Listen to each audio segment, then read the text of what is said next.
अस्सलाम वालेकुम। This is Irfan Ali. आज हम एक न्यू लेक्चर सीरीज स्टार्ट करने जा रहे हैं जो कि केमिस्ट्री के बारे में है। पहले हम सिंपल बेसिक डेफिनेशन पढ़ेंगे कि केमिस्ट्री की बेसिक डेफिनेशन क्या है। तो आइए देखते हैं कि केमिस्ट्री की जो बेसिक डेफिनेशन है वो क्या है। It is the branch of science that deals with the study of properties, composition, and structure of matter. It also deals with changes involved in matter.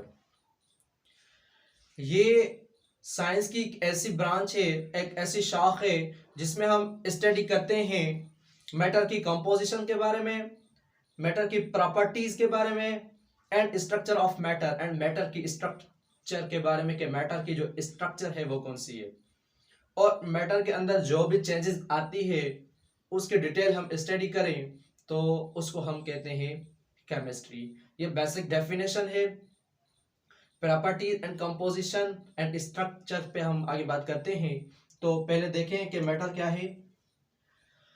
Matter कहते हैं कि anything which occupy space and has मास, कोई भी चीज जो कि जगह घेरे और वजन रखे, उसका कोई ना कोई मास हो, उसको हम मैटर कहते हैं। For example pen, table, chair. और केमिस्ट्री में हम स्टडी करते हैं detailed study of composition. Composition क्या है कि जो मैटर है, मैटर किस चीज का बना हुआ है। मैटर तो है लेकिन किस चीज का बना हुआ है, और जिस चीज से वो बना हुआ है उसका रेशो उसके अंदर क्या है। फॉर एग्जांपल हम लेते हैं H2O। H2O वाटर का फार्मूला है। इसकी कंपोजिशन क्या है, इसमें दो hydrogen atoms combine and one oxygen atom combine होके H2O का फार्मूला बनाते हैं 2:1। मतलब इसकी जो कंपोजिशन है, इसमें दो हाइड्रोजन और वन ऑक्सीजन मिलके वाटर बनाते हैं। मतलब इस मैटर की जो कंपोजिशन है, 2 hydrogen and 1 oxygen combined to form formula of water. ठीक है, तो इसको हम कंपोजिशन कहते हैं कि ये जो वाटर है, 2 हाइड्रोजन और 1 ऑक्सीजन एटम कंबाइंड होके वाटर का फार्मूला बनाते हैं। ठीक है, मैटर की कंपोजिशन हो गई। उसके बाद प्रॉपर्टीज पे बात करें। प्रॉपर्टीज कहते हैं हम खासियत को। ठीक है, physical property and chemical property. Properties के दो टाइप से, एक physical property and chemical property. Physical property मतलब बाजार सूरत जो है उस मैटर की कौन सी है, उसका कलर कौन सा है, रेड है, वाइट है, या ब्लू है, या ब्लैक है। उसके बाद ऑर्डर मतलब उसकी जो स्मेल है वो कौन सी है, स्मेल अच्छी है या अच्छी नहीं है, उसकी डेंसिटी कौन सी है। ठीक है, उसके बाद है केमिकल प्रॉपर्टी। केमिकल प्रॉपर्टी मतलब जो कि केमिकल रिएक्शन हो रहा है उसकी अंदरूनी स्ट्रक्चर जो है, उसमें कौन से केमिकल्स हम मिलाते हैं और प्रोडक्ट बनता है। ठीक है, फॉर एग्जांपल A+B, ये क्या है, रिएक्टेंट्स है। रिएक्टेंट्स कंबाइन होके उसके बाद एक रिएक्शन होता है। इस डेल्टा को हम कहते हैं, इसको कहते हैं हम डेल्टा, जो कि किसी भी चीज में कोई भी चेंजिंग आती है उसको हम डेल्टा कहते हैं। उसके बाद सी, हमारे पास जो प्रोडक्ट बना है, सी क्या है, प्रोडक्ट है।